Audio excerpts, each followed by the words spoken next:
Kei te whakarewa hia te kiriata Deadlands ki te ao hei te pōnei. Ka tū te whakarewatanga nei ki roto o Manukau, Tāmaki Makaurau.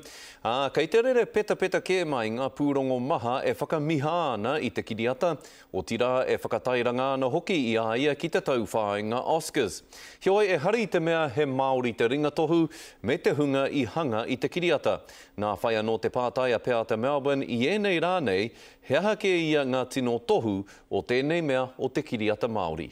We can and we will run it ourselves. Ina tau kua pahure, kua whai wāhi motuhake nā kaihana kiriata Māori, me wara taupaki waitara Māori. We're going to keep on doing it, but the reality is we also have to work in an international marketplace with investors and financiers and distribution channels. So if that means that we bring in more partners to tell a story, then that's what has to happen. He oe, he ao hou, he ara hou, hei whainga mā ngā kaihanga kiriata i e nei wā. Hei tā Barry Barclay, ko te tikana o te kiriata Māori, kua tuhia, kua tohua, kua whakamahia te kiriata e te Māori. So on that thesis, The Deadlands is not a Māori film. Engari, if we apply that thesis to the last film that was written, produced and directed by Māori, we'd be going to see a movie about vampires flatting in Wellington. Ki Hollywood, ko te pūkena o te tangata, te pū o nā kiriata.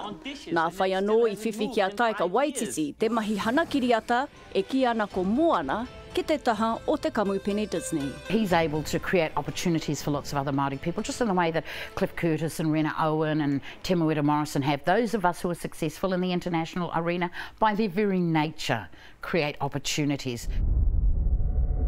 Ki te kore au e hoki mai. Kōrero pūrā koe mōku. Ko Deadlands, te kiriata hou kua whakamahia i roto katoa i te reo Māori.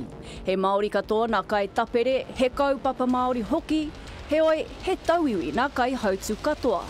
I nā te pātai, kua rereke te whakamāramatanga o tēnei mea te kiriata Māori i e nei rā. There was a part of me, that part of me that goes, oh, why isn't it a Māori writer, why isn't it a Māori director? But the reality is the story is in the reo and it's empowering Māori language, Māori culture and Māori people. Aha kua kai reira nā kiriata kua whakamahia mā tauiwi ki tā wāhi, i te mutuna iho no ngai Māori tonu nā kōrero. Pēa te Melbourne, te karere.